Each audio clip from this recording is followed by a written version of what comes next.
Hello and welcome to episode 8 of the Liberland Show. I'm your host, Adam J. Carswell. Today we're joined by David Molineaux. David is the Liberland representative to the United States. Dave, thanks for joining us today, and do you have any opening remarks for our listeners? Well, yes, I do. Thank you very much, Adam. It's a pleasure to be here, to be invited on the Liberland Show. And I wanted to thank you. This is a wonderful and ambitious project that you've embarked upon here to really present Liberland to the world. And I'm honored to be invited. Also, I'd like to thank the audience and everyone out there listening for taking the time out to join us and find out more about Liberland. Thank you. And I got to give a thank you to you as well, because I believe when we first connected a few months ago, I want to say early September, you were the one who put me in touch with Gauthier Lamoth, our PR guy. And one thing led to another. So you're the catalyst of your interview today. Well, thank you. It's that's an honor to be to know that I had at least a small role to play in actually seeing this project take off. Thank you very much. Definitely. Dave, how did you begin your journey as a Liberlandian?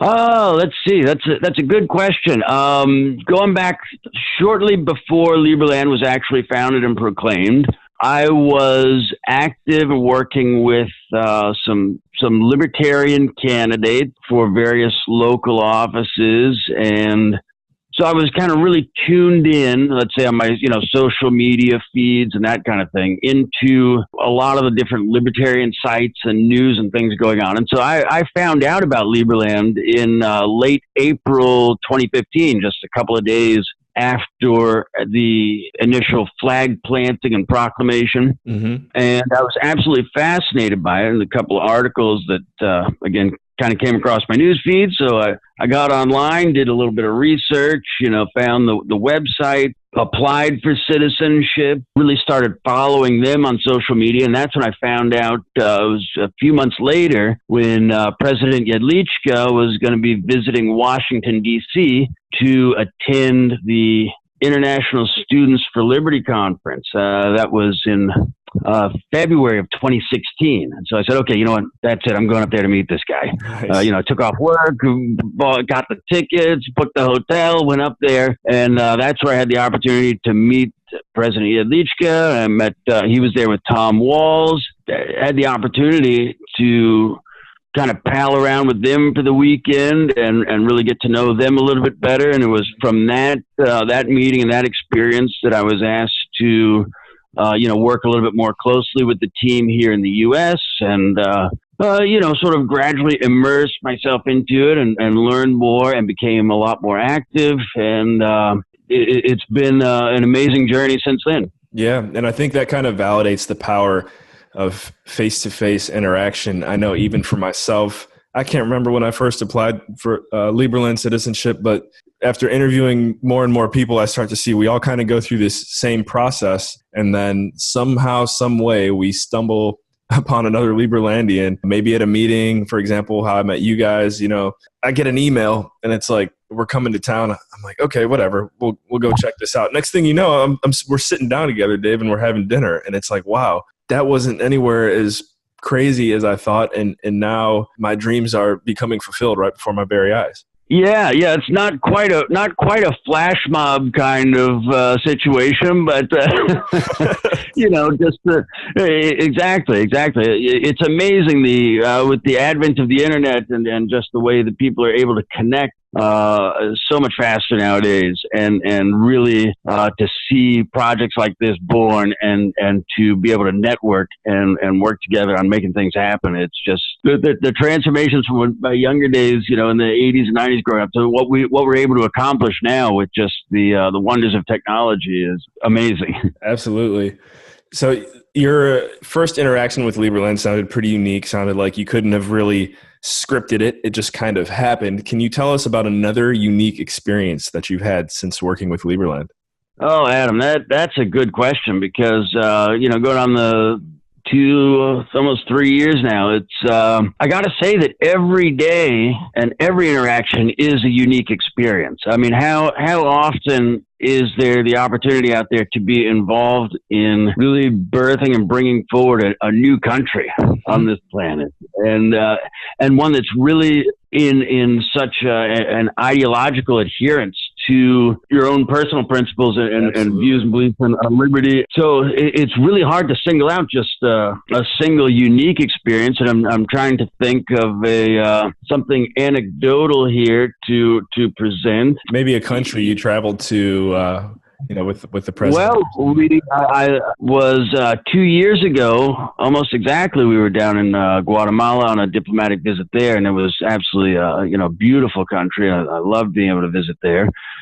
Okay, as far as unique stuff, I've actually been involved with scheduling probably close to a half a dozen different diplomatic trips for President Yadlichka and other members of the cabinet to the Washington, D.C. area. I live just a little bit outside of D.C. Mm-hmm. D.C. is a vibrant town, and there are always folks there exercising their First Amendment. When we go to D.C., we've got kind of a scheduled itinerary, whether it be meetings around Capitol Hill, over on K Street, maybe something up on Embassy Row. It's very athletic and healthy and likes to get out and run and jog. And so we try and stay in decent neighborhoods in D.C. Yeah. But there have been a couple of times where just inadvertently, unbeknownst to us, we've been, let's say, rather than taking an Uber, we'll just walk it from here to there and,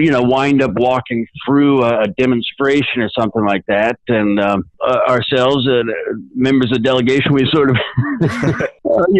form an ad hoc, makeshift, our own Liberland version of, the Secret Service. Yeah. Not that we really have anything to fear, like who would really want to do harm to the president of Liberland, but still, we try and be alert and aware of those kind of things. And there have been a couple of where really the only harm that comes out at the end is like, okay, we made it through that, no problem. It's hopefully the media didn't catch us walking through there.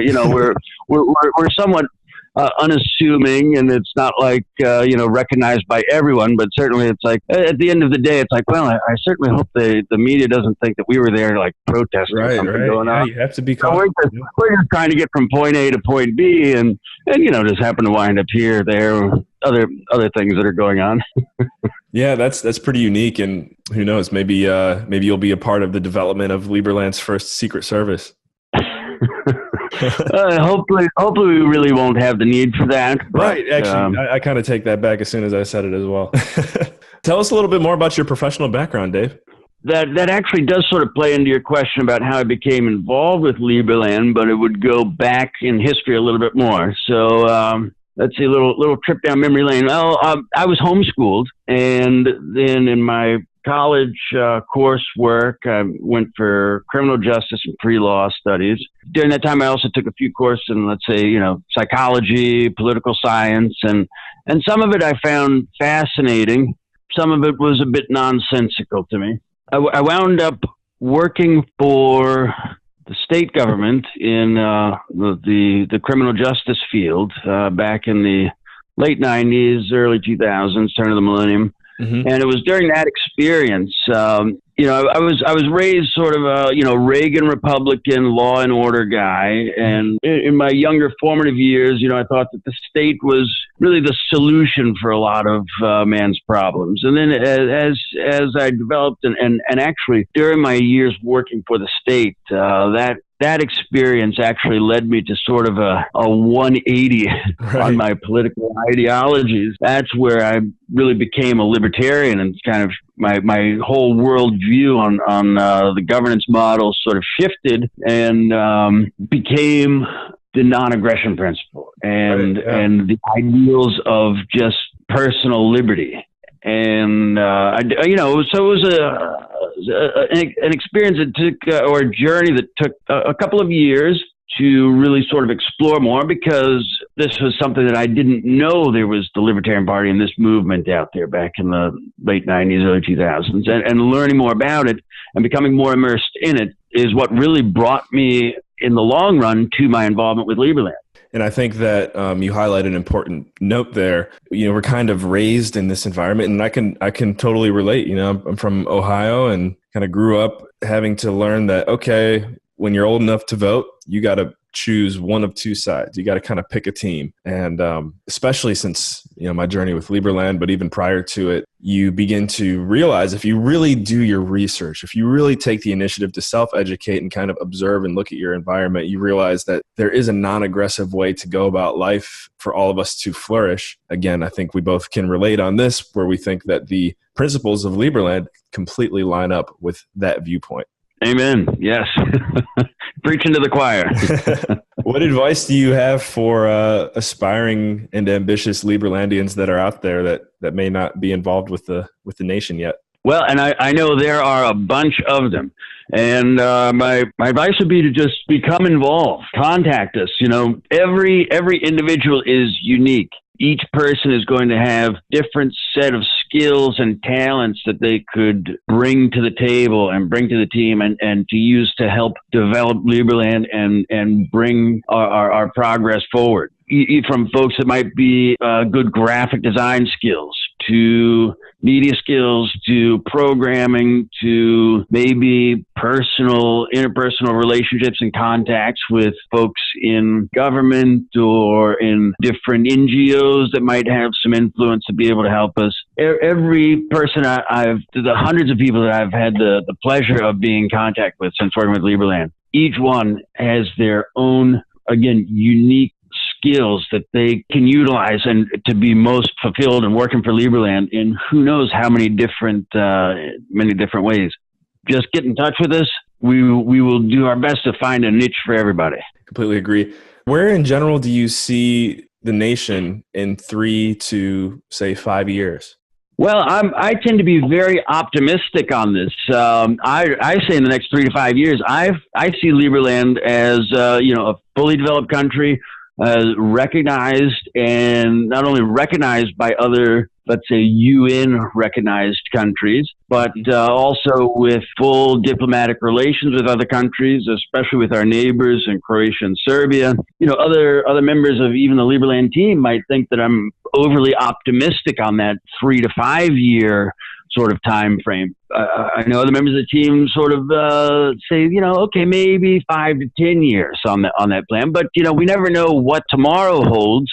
And we've got a lot of good contacts out there, a lot of very, very optimistic opportunities, to engage other countries. And even so, as working here in the United States representative office, people might think, well, 3, 5, 10 years, boy, that's such a long time. You look at the United States and the fact that it was really a couple of 100 years for the United States to come into existence, beginning with the initial Spanish settlements in Florida in the 1500s. Then you had Jamestown, 1607, Plymouth in 1620, and, the colonial era. And then, a lot of people believe that July 4th, 1776 was America's birthday, or the United States' birthday, which it wasn't really. That was, the Continental Congress signing the Declaration of Independence. Right. And even then, it was still another 13 years before the United States actually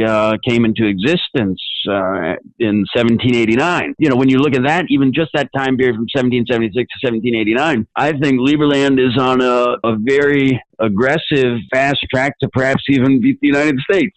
Yeah, I totally no offense, but...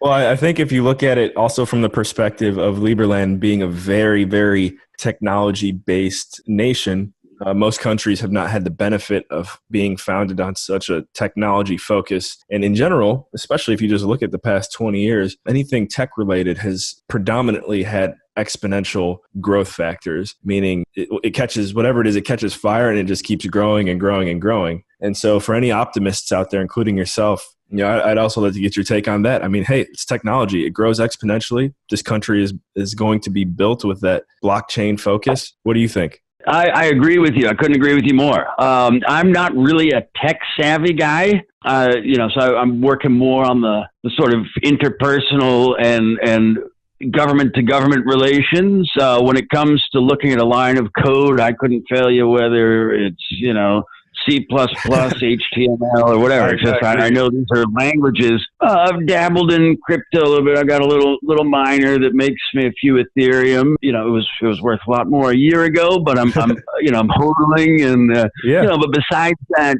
we are really blessed to have a fantastic team of people, not only within our IT department in Liberland, but also other companies and startups that we're working with on really bringing our governance model and the merit cryptocurrency system into existence. That is not really my area of expertise, but I'm absolutely astounded by some of the work that's going on there. And again, it's these guys are trailblazers. They're really forging ahead into unexplored territory, and putting this stuff together and making it all work and mesh. Sometimes we wish it could be done sooner, and some very, optimistic sort of time frames and goals to have it done. I know it's all coming together, and the more we get into it, we want to make it a more perfect system before really rolling the whole thing out to the world. I can say that they are making some fantastic progress there, and I'm really excited to see the finished product and watch it even continue to develop from there. Absolutely. Very exciting. I agree with you on that. We're at the end of the interview now, but is there a way that anyone listening can get in touch with you? The official U.S. office email is probably the best means to communicate. That's going to be USA@Liberland.org. And look forward to folks getting in touch with us and working with us to build a bright future for Liberland. Definitely. Well, Dave, thank you. It's been a pleasure and an honor having you on here as a guest. Live and let live, I should say. Yes, live and let live. Adam, it's been a pleasure joining you, and I thank you very much for the invitation. It's been a pleasure. All right, guys, thank you for tuning in. This has been the Liberland Show, Episode 8 with David Molineaux. I'm your host, Adam J. Carswell, and we will catch you in the next episode.